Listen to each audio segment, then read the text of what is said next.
Well, welcome back to How Soccer Explains Leadership. Once again, we have some great information, some great wisdom in store for you today. Today we have with us Matt Parker. And in a minute, Matt's going to share his story. He's going to share with us just how he got to where he is leading. He's led nonprofits. He is a soccer guy. He is a Brighton fan. And that you don't hear that very often. So that's something we're going to hear a little bit about. So without much more from me right now, I want to get to Matt because we got a lot of great stuff to talk about today. So Matt Parker, first of all, welcome. Secondly, can you just share a bit about yourself with our audience, with people out there to help them understand just who you are, why I asked you to be on this show, your connection with soccer, your connection with leadership, and just everything that you've been able to do in your life.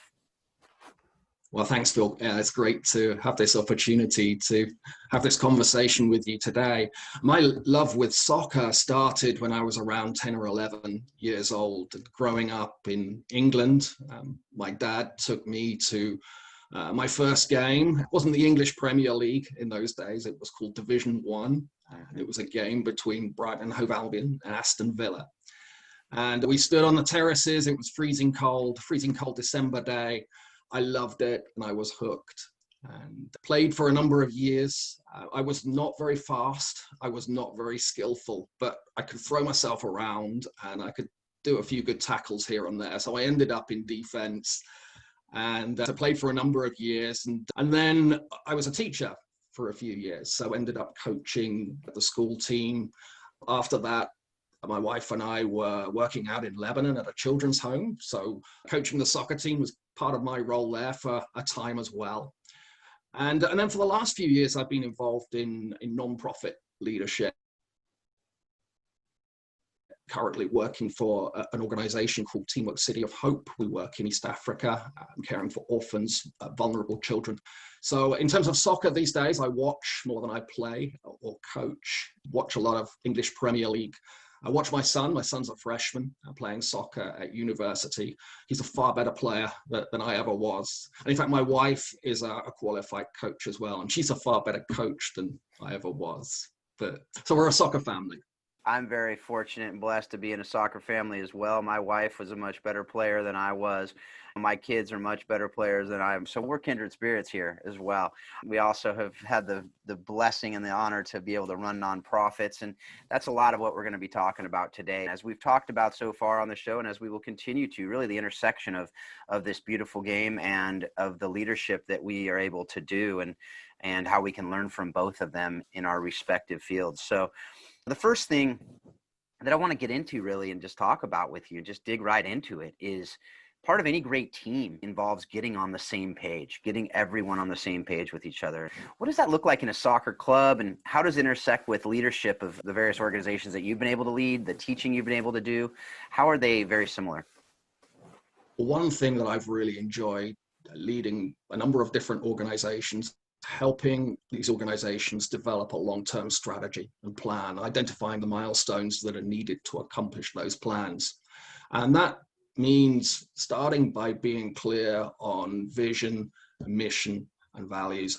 And I think it's very much the same for a soccer team as well. For a soccer team to identify what's the long-term vision, what do they want to accomplish, what will their style of play look like? What are the types of players that they will need to accomplish what they want to? And what are the behaviors that are important?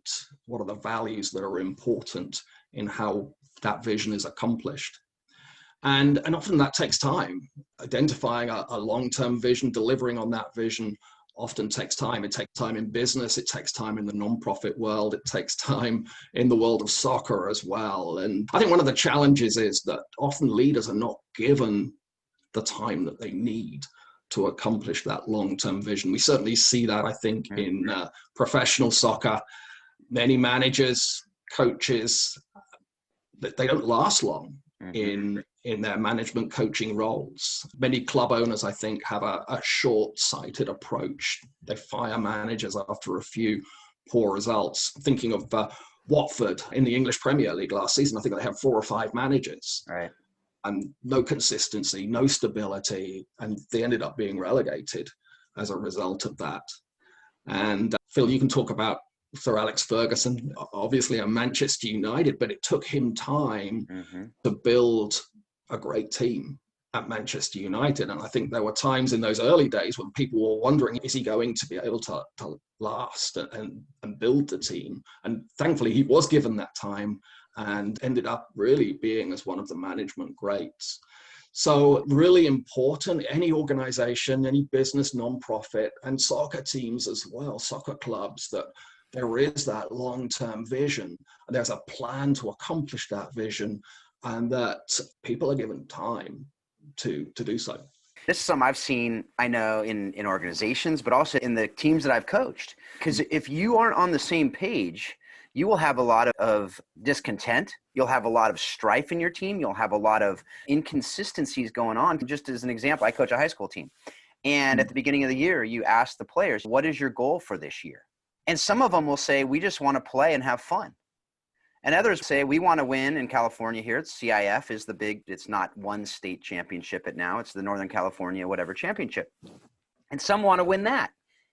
But if you're not on the same page there, you're going to be practicing differently. You're going to be playing differently. You're going to be satisfied with different results. You'll be okay just losing a game that you should have won if your goal is to just have fun and have a social hour for a couple hours as playing soccer. But if your goal is to win state, that doesn't cut it. Those games that you should have won, you need to be on the same page to be able to do this. So is your mission to have fun and just be a social club? Or is it to do your best and play at the level of excellence that you can get to? And again, if everyone's on the same page, neither of those is necessarily wrong. For me, as a coach, I would really hope and pray that they are not just wanting to go out there and have social hour. But if that's what everyone agrees to do, then we will, as a group, as a team, have that mission and vision and values together, and everyone will be on the same page, and then you will be able to work forward together. But like you said, the leader will be the one that is going to be leading that, presumably and hopefully, right? The leader that's responsible for building that clarity around this is where we're going, inspiring the people that he's leading, inspiring the team, and just building that consensus, that clarity, and everybody knows this is where we're going as a team. This is where we're heading as a group. This is what we want to accomplish. These are some of the steps that we will need to accomplish in order to reach our long-term vision. That's right. And I think that you and I both have seen organizations and soccer teams overperform when they're on that same page. That you see teams win that shouldn't have won games. You see like Liverpool last year. They won games that they probably shouldn't have won. But because they were on the same page and they knew that their vision was we're winning every game. Yeah. The 93rd minute, they're pulling something out of nowhere and winning games, right? And I think we've seen that with organizations too, that they're overperforming because their vision and their values and their mission is so clear that they're together going to make sure that they're going to go that extra mile to do stuff. Have you seen that? Absolutely. Talking about Liverpool last season, but we see it very much a champion team. You see that very regularly. There's really that focus. They have that focus that they know where they're heading. They know what they need to do. They know what they need to accomplish. And that's the one focus that they have. And working together as a group to accomplish that. Definitely. As we move forward, I mean, that obviously, there's so much to mission, vision, values. We can't cover it today. We have a lot more we want to talk about. So we're going to move on. But I think you get the point out there, folks, that is so critical to be on the same page. And whether it's a soccer team or an organization, that is absolutely essential. And another thing that's essential, and we talked a little bit about this in the prior episodes, but the idea of culture, the idea of having a culture that is mutually agreed upon as an organization and is something that is part and parcel of that team. And so how does culture play out on a soccer team? And really, how can we develop that healthy culture so that our teams flourish? I think with any organization, Phil, the culture that is developed by leadership is absolutely critical, whether it's a business, whether it's a non-profit, whether it's a soccer team. That culture is a critical component in its success. Patrick Lencioni, in one of his books, The Advantage, and he's talking about business, but it applies to all teams and all organizations. And he talks about the need to build organizations that are both healthy and smart. Many organizations don't do it. They focus on the smart piece.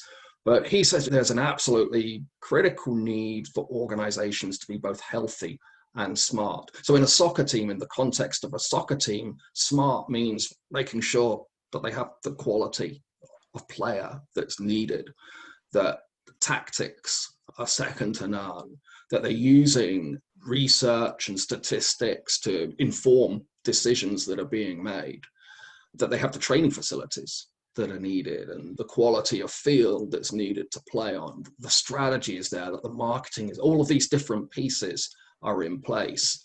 And so that's smart. But the healthy piece is more about the morale and the relationships, the quality of the relationships that exist within the team, the focus that the team has on working together, putting the team first, the level of trust that exists between team members, the desire to help individuals grow, individual players grow, and the accountability that's needed as well.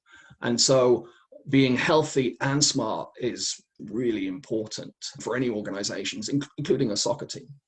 Absolutely. And I think that that's something that when you look at it, it goes back to that mission, vision, values, right? That healthy, if you're on the same page, you're able to have the accountability. You're able to have the trust level and stuff. But if you don't make that clear, then it could be that people misunderstand where each other are coming from. So if you have, again, going back to that example of the high school team, if you have someone that wants to win state and another person that wants to just go out and play and joke around and have a good time, and they haven't talked about that, that's going to lead to a lot of unhealth, right? Because on practice, one's going to be goofing off, the other is going to want to be intense, and they're going to be yelling at each other. And if you never communicate that, and again, I think that's where that leader comes in, to be able to ensure that everyone's on the same page for that health. But with that also, I think comes the idea of the superstars and role players and team players and how you can be able to bring all of them together for a culture. How is a leader able to do that? I mean, you talk about Alex Ferguson. He probably did that as well as anybody in history in the game. But how are you able to do that, whether it was in coaching, teaching, and leading the organizations? Because we all know we have superstars in our organizations. But if we just put them on a pedestal, or if they put themselves on a pedestal, usually that's not the best. So how have you experienced being able to have everyone be able to work together for that healthy culture? I think in any team that I'm working to bring together, obviously we need those people that are capable. We need those people that have the skills to deliver. In the context of a soccer team, we need capable players who are going to deliver when they're out on the field. But then also it's people that are hungry, people that are committed. There's nothing worse in a soccer team. There's nothing worse than having a great player, a superstar player, who, as soon as you go a goal behind, his head goes down and kind of gives up or doesn't look interested.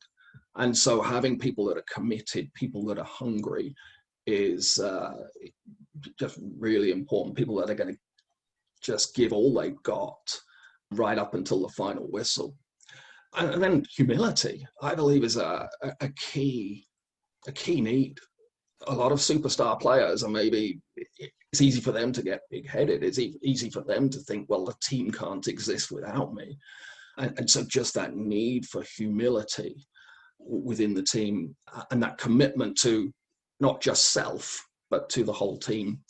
It was interesting. I was listening to an interview with one of the players at Brighton and Hove Albion recently, and he was just saying, talking about the quality of the team spirit, the changing room, and just saying that they have a kind of policy, an unwritten policy, but it's a policy that nobody's allowed to get too big-headed, no matter what they achieve, no matter what they accomplish. And there's accountability in place. So if one of the players starts to go down that route, then they're brought back down to earth by others. And in a coaching situation, we will often have players that really stand out. And there's that need to work with those players and just encourage them to see team as most important, not just their own accomplishments, but team as being the most important thing, and to stay grounded despite their success or the way that they are held up by others. Just that humility and that commitment to team is vital. And again, all this is interconnected with each other, because if you have that mission, vision, values, and it's clear in that team, then the team becomes the focus. And that's where the humility is. You are doing something bigger than yourself. It's not about you. Have you watched Ted Lasso? You watching Ted Lasso? No. No, you're not. Okay. Well, I will tell you, and if you folks out there are watching it, we won't necessarily get into it too much, but there's this one scene in there reminded me of it. It's a fantastic show, by the way. It's really funny, but brilliant writing and amazing leadership principles throughout. But one of the things he talks about is almost exactly what you just talked about there, where during the show, there's this one guy that is the older guy on the team, leader in the locker room, that you can tell, but he's not taking on that leadership role. And so Ted Lasso is the coach. He says, he's the one. If we can get him to get what we're doing, he will be able to transform this team into a healthy team, because it wasn't healthy at all.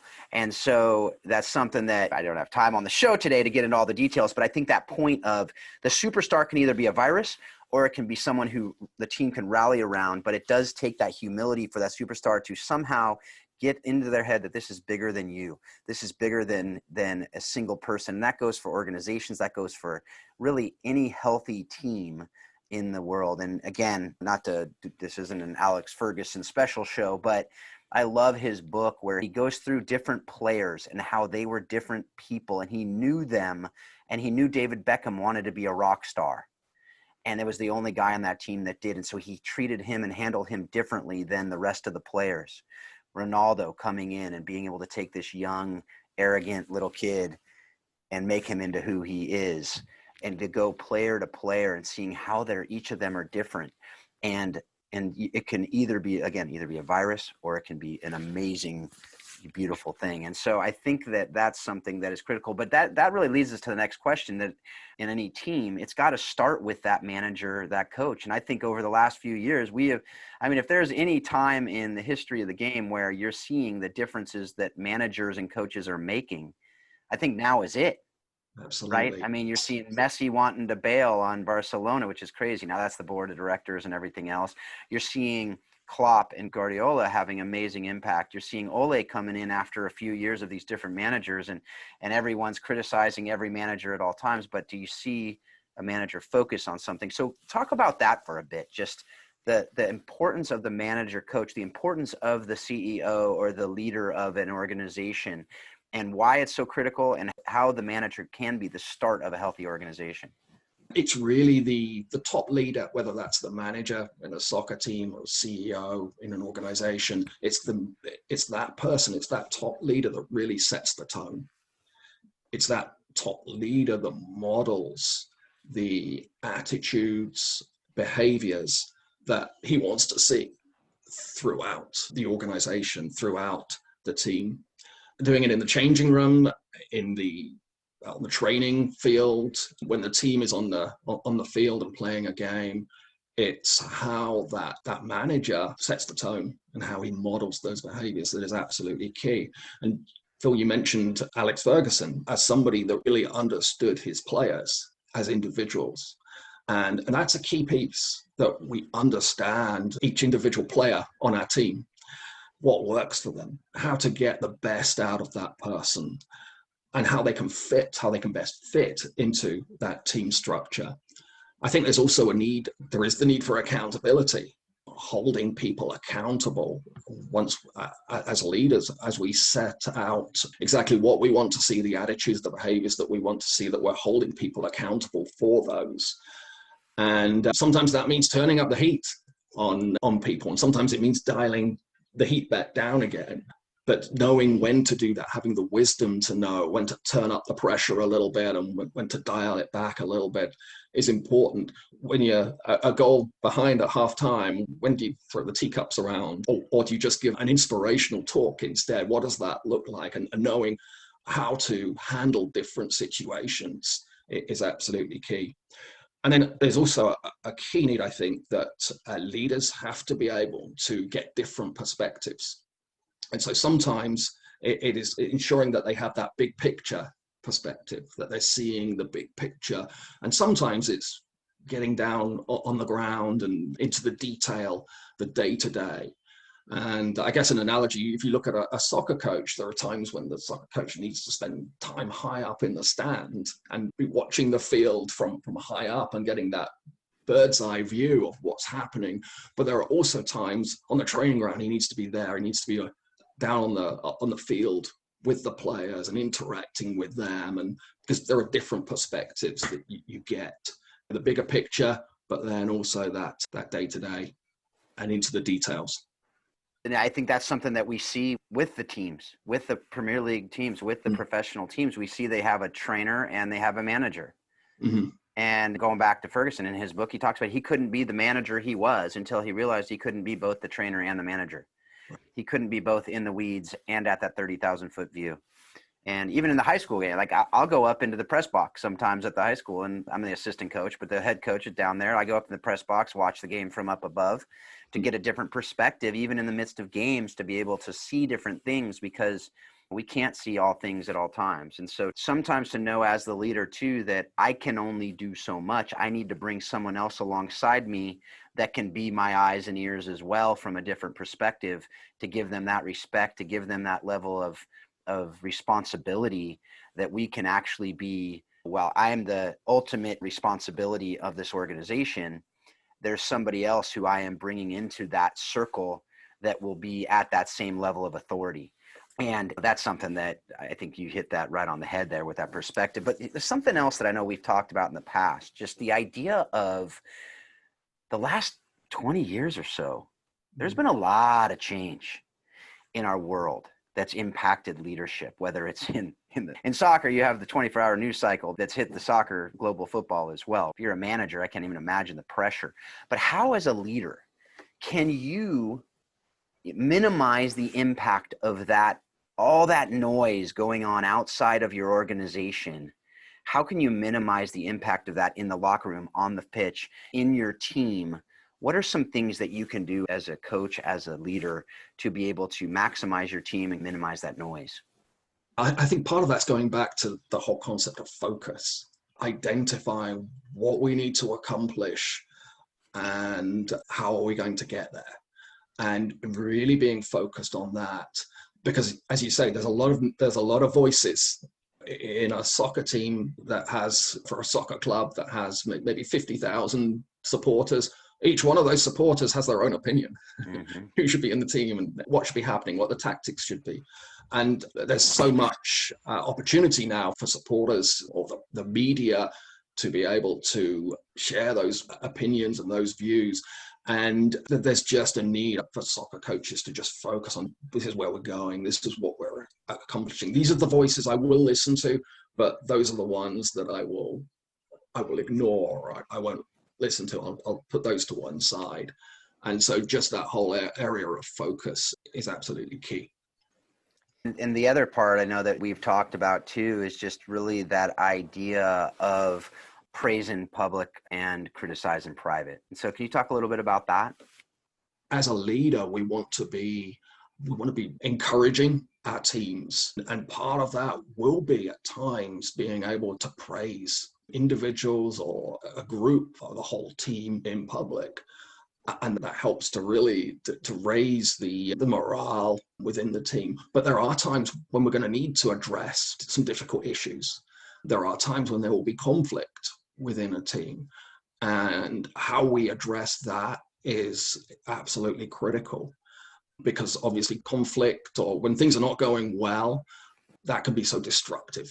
And it can cause irreparable damage to a team. So yet doing that appropriately, sharing that with the appropriate people. If there's a conflict situation, who needs to be involved in that? It doesn't need to be a public. It doesn't need to be a soccer manager who goes to his press conference and says, I'm having issues with this player, or I'm having all of these problems. It's addressed appropriately with the right people.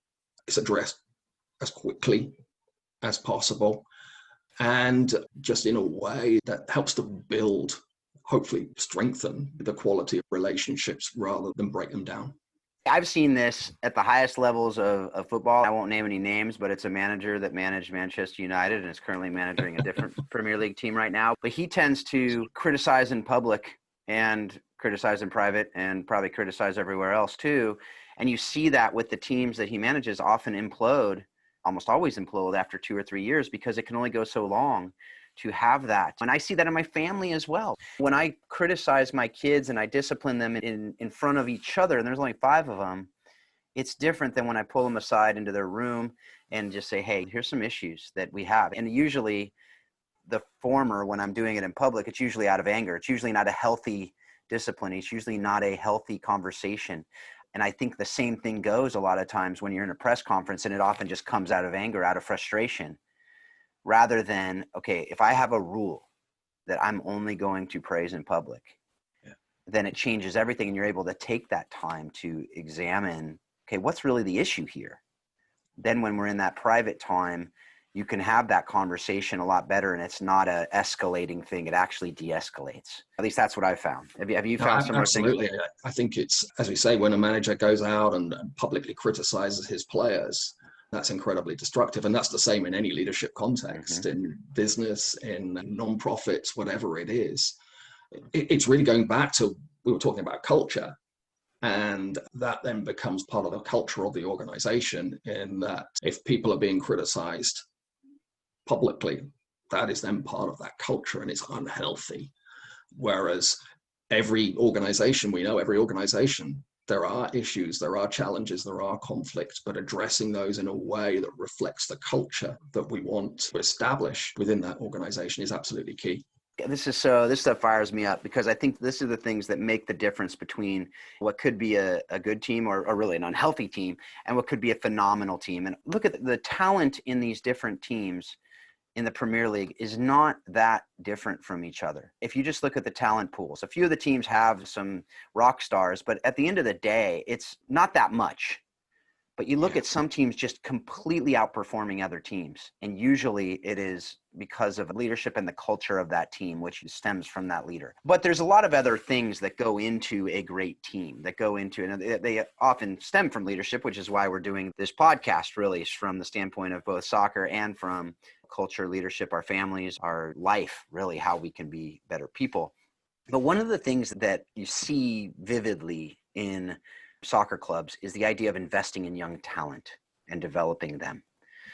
What does that look like in the teams that you've seen with Brighton? That's one of the reasons I love Manchester United, is because historically, not necessarily in the last decade or so, they have developed their teams through the academies and developed their leadership through the academies too.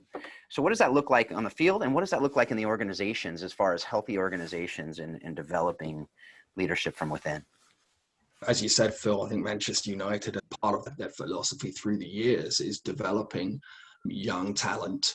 Thinking about Brighton, that's very much part of the strategy. I think Brighton has one of the youngest teams in the Premier League. But investing in those younger players who have the potential, who are not there yet, but the potential is there, investing in them, helping them grow their skills, helping them grow their characters as well, because that's part of it too, helping them deal with the success as it comes along. That's a critical piece. Teams can buy success, they can bring in the best players from outside and pull together a high-performing team that way. But I think it's really exciting to see those younger teams, younger players starting to come through. And that takes time. Looking at Brighton this season, playing some great football, but it's not being seen right now in some of the results that we're having. But some really good things that are happening, but still a little naive. And the manager, Graham Potter's really working hard to manage these young players and manage them well. So it takes time. But as leaders, that needs to be something that we're looking at, is developing people, identifying some of the emerging talent, maybe young people that have great skills, working with them, helping them develop their skills so that they are able then to reach their potential. I think that that is something that any leader, whether it's in a soccer coach or in nonprofit leadership, in business leadership, whatever organization, that leaders are looking to do that, to identify people that are not there yet, but who have a lot of potential and the skills, potentially the skills to grow. And I think that goes for any healthy leader. If they're not developing their successor, they're not a healthy leader. That's the reality. And how soccer really does show that and show that up is, and oftentimes you're going to develop your successor and they're going to go somewhere else. And that is okay. Again, if you're seeing it as bigger than yourself, bigger than your organization, and sometimes obviously within soccer, you sell the player and you get money for it and it's part of the business plan, whatever. Oftentimes too, though, and I think this is leadership as well. You know, your player will grow better at another organization. So that's with these loans and other things like that. You know, you could be selfish and say, no, we're going to keep you here, but that's not going to help them flourish. And so oftentimes what I've found in leadership is even when it hurts me as an organization, I'm like, I know you're going to flourish somewhere else. Yes. And so I'm going to let you go to do that. And when someone comes to me and says, hey, you know, I got this great opportunity to go here and do X, Y, Z, it's never a bummer for me. It's like, yeah, go. I agree. You're going to do amazing things there. And I think that's where you see healthy teams where they're able to do that. But at the same time, also knowing when it's the right time to bring them back, if at all. With coaches, to be able to develop coaches through the academies, develop coaches through the assistant roles. All of those things are critical for healthy organizations.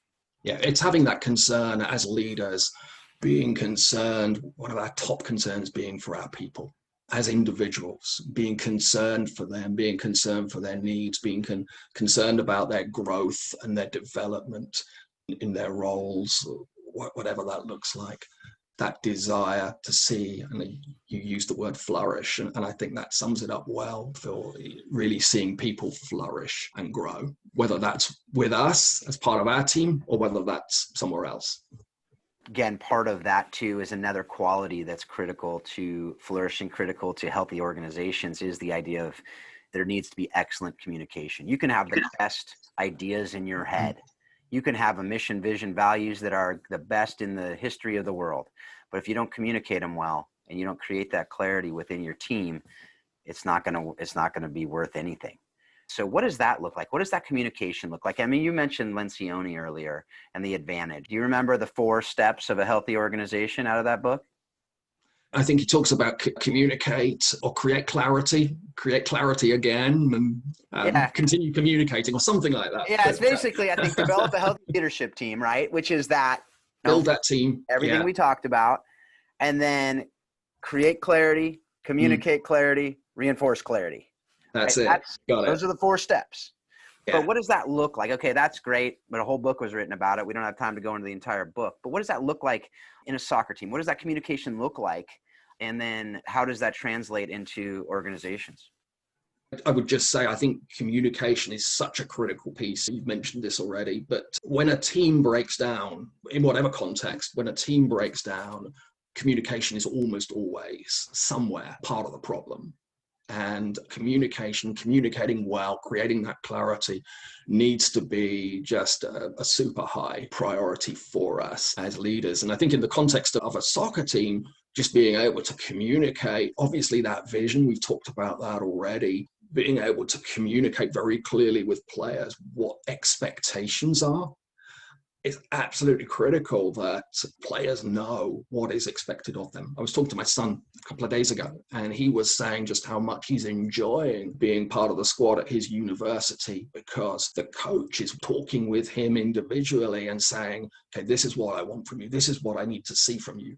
When this happens, this is how you respond. And so there's that real clarity that's needed. So making players very clear individually, the expectations of them, but also the team as a whole, and communicating very clearly with the team as a whole, what the corporate expectations are of them as a group. But then also there's, you just think about the amount of communication that's needed within a soccer club for a manager or a coach, communicating with the board, communicating with the media. And all of these things needs to be done well, appropriate level of communication. And that's just really important. Right when you said that there at the end, it just made me think of whether it's a manager of a Premier League team talking with the board and being on the same page. I mean, you just look through the transfer windows. Mm-hmm. You see healthy organizations and you see unhealthy organizations, right? You see coaches that are going, I want all these players, and the board and the owners they're not on the same page. Or you see ones that are, and again, I'm not going to name any names of organizations that seem to have train wreck transfer windows every time, but other ones that it's like, you don't even hear about it, and then boom, they got the transfer done in like 2 days.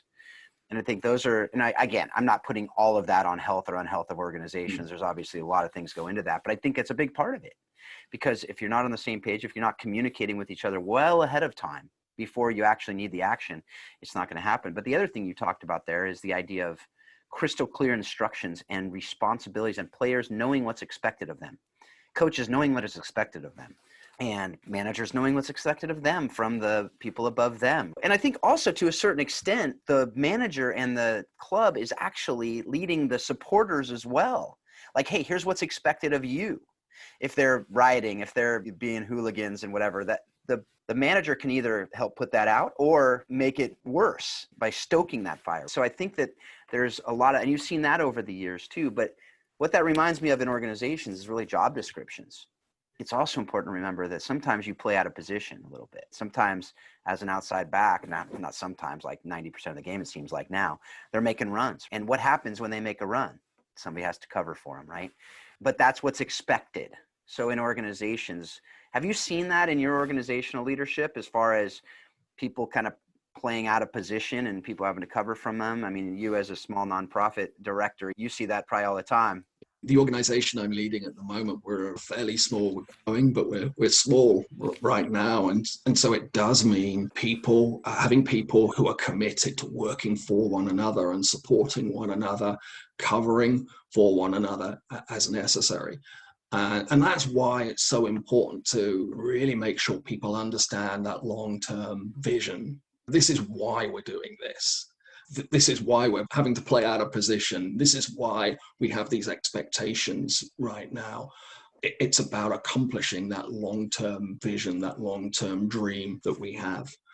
But there's also that need for soccer players, but then for all of us to adapt and be flexible as needed. We're in a world that is constantly changing.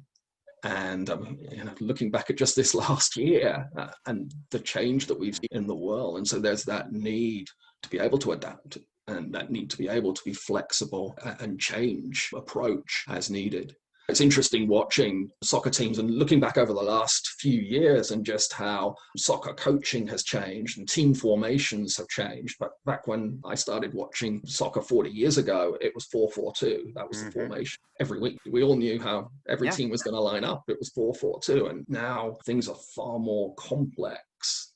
It's very different and far more flexible. Players, managers need to adjust to that. It's funny you say that. I was actually just talking with my daughter last night about that, where her team is a U13 team. And quite frankly, in my opinion, again, I'm not the coach. Coach hasn't asked me, but I don't think her team has the personnel to play a 4-3-3. But now the 4-3-3 is what the 4-4-2 used to be. It seems like everyone's playing the 4-3-3 now. Now, I mean, 4-1-4-1 or whatever. I mean, there's all these, whatever. But at the end of the day, it seems like even a 5-3-2 looks like a 4-3-3 most of the time, whatever. So what I said to her is, I said, part of being a coach, part of being a team is you need to know your personnel, and you need to be flexible to not say, hey, I'm a manager that plays a 4-3-3. I'm not a big fan of changing my team's strongest formation based on the opponent, but that's what a lot of managers are doing, and they have success doing it. So that's the beauty of it, though. You know your personnel, you know your management style, you know your team clarity, you know how you act. And if everyone's on the same page and they know those different formations, then awesome. And you get an unexpected injury in a game, and that kind of throws things in terms of maybe the formation or the game plan, or you go a goal behind. Yep.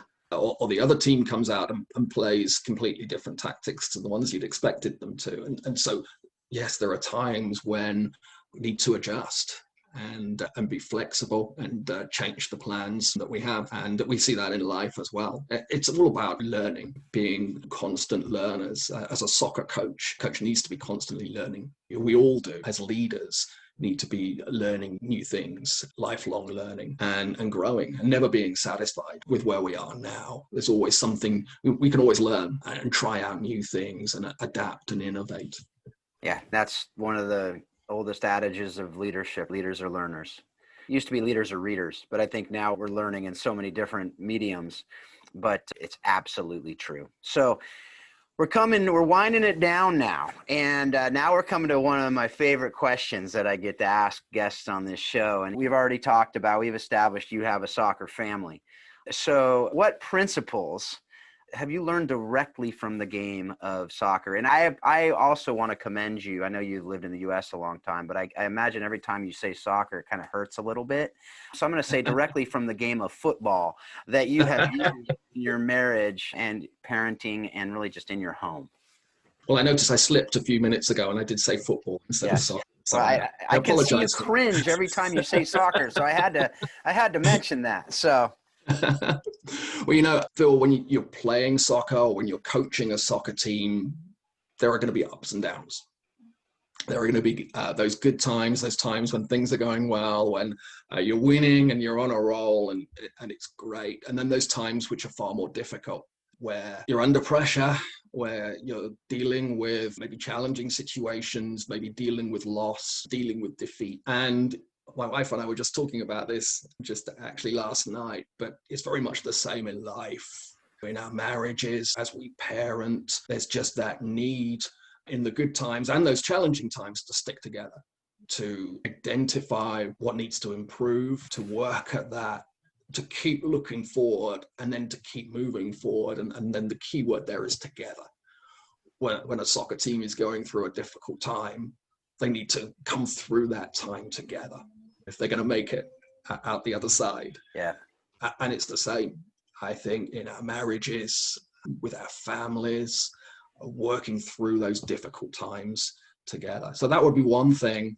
I mentioned my son. There's just a second thought on that. My son is a freshman playing soccer at university. He's got into the squad, trying to break into the team. And this has been a challenging season for him as he looks to break into the team. And so we've been really encouraging him to see the team as the most important thing. Yes, he has a part to play, but the team is the most important thing. Encouraging him to work hard, continue working hard, persevering through those disappointments. And even when he doesn't get into the team, when he's sitting on the bench, being ready to encourage and support and help others in any way that he can. And that is part of seeing the bigger picture. It's not just about him. It's about the team and what the team is accomplishing together. And I think that applies to us, to all of us at different times in our lives, in our work, in our marriages, and in our family lives. We talk about that all the time with our kids, that in the midst of any individual moment, in a fight, in a whatever, you might think, oh, well, I'm just going to blow off this family thing or whatever. But to remind our kids, look, your friends are going to come and go, but your family is going to be here one way or the other. And it's either going to be dysfunctional and awful, or it's going to be healthy and incredible. And I just look at my wife and her four siblings in particular, but the family, they're so tight, and they weren't when they were kids, but to remember they come back, and because it's healthy, it's amazing. And you look at a team too, it's the same thing. Like, you can hate each other, but you're still a team. Yeah. So there's going to be problems. So to choose joy, as we say oftentimes in our home. Great advice. That goes for teams as well. That goes for our teams. So if you're stuck together for a while, you might as well enjoy it. How can you find that way to enjoy it? How can you find that way to choose joy? And that's something that is such a great principle in our home. I'm sure it has been in yours as well. Yeah, absolutely. I don't know that I've ever seen you where you don't have that joy exuding from you. I'm sure there are moments, but I haven't seen them. So I appreciate that from you too. All right. So the last question we have here is, what have you read, watched, or listened to that really has informed your thinking on this idea that we've been talking about, how soccer explains leadership? You've probably already guessed I'm fascinated just by observing soccer managers, how they handle the complexities of leading, managing teams through good times and difficult times. My wife and I were just watching a documentary on Leeds United, who've just come up into the Premier League. in England, and their manager, Bielsa, and just his passion and the level of detail that he went into to prepare, the way that they bounced back from the disappointment of not getting promotion a couple of years ago, just the huge respect that he commands. And he's not necessarily the best people person in the world, but just with the concern, the passion that he has, the concern he has for the team, the detail that he goes into, he just really commands just great respect. So that's been interesting. My own team, Brighton, just been really interested to see how they've very clearly got a long-term vision. That's reflected in the playing style, very clearly defined culture, a culture where people are a priority, that investment in young players that we talked about, and hopefully the results will follow before too long. And then I was just reading a book actually by Nigel Travis, who was the CEO at Dunkin' Donuts in the United States for many years. So he had this great experience managing Dunkin' Donuts, and then he took on the role as the chair of the board at Leyton Orient, which is a tiny soccer club in London, and a club that had really been driven into the ground by the previous ownership. There were a lot of problems and very dysfunctional. Mm-hmm. And he was talking about the parallels of leading Dunkin' Donut and Leyton Orient, two very, very different organizations. And obviously some things that are very different about that management piece, but also some clear parallels as well. And just that need to create those long-term goals, stable management, stable leadership, the importance of collaboration, the importance of listening to feedback, challenging some of the assumptions that people had in the past, and really investing to create a healthy culture. Just very, very interesting. That sounds like I need to get him on the show. I don't know. I got to work that angle. That sounds fascinating. I got to go check that out. Thanks again, Matt. Thanks for being a part of this. Thanks for sharing your wisdom. Folks, if you've never heard of Matt, which I'm assuming many of you have not, look him up. Look at the work that he's doing. Encouraged to learn more about what his nonprofit's doing, just working with orphan and vulnerable kids out there in the world. I've been privileged to be able to work with him in the orphan care community for years. And so he's just a phenomenal guy. I appreciate you. Thank you for being a part of this show. Phil, it's a pleasure. Appreciate it. So folks, as always, we want to invite you, now that you've had another great show, in my opinion, with some great wisdom that we were able to share today. I hope that you subscribe to this show, that you go wherever you're listening to it now, just hit that subscribe button, and then you'll be able to get all the future episodes into your feed and be able to listen to those as well, to be able to engage us on the How Soccer Explains Leadership Facebook group. And if you have any questions, any way you want to get in touch with me, you can do so at info@howsoccerexplainsleadership.com. And I just want to thank you for being a part of this show. Thank you for the download. And as always, I just hope that you're taking what you're learning from this show, what you're learning from the stuff that hopefully you're reading from these guests and these other things that these guests are being able to share with you. And you take it and you use it all to help you to understand how you can be a better leader, whether it's in soccer, whether it's in organizations, whether it's in your own home. Thanks a lot. Have a great week.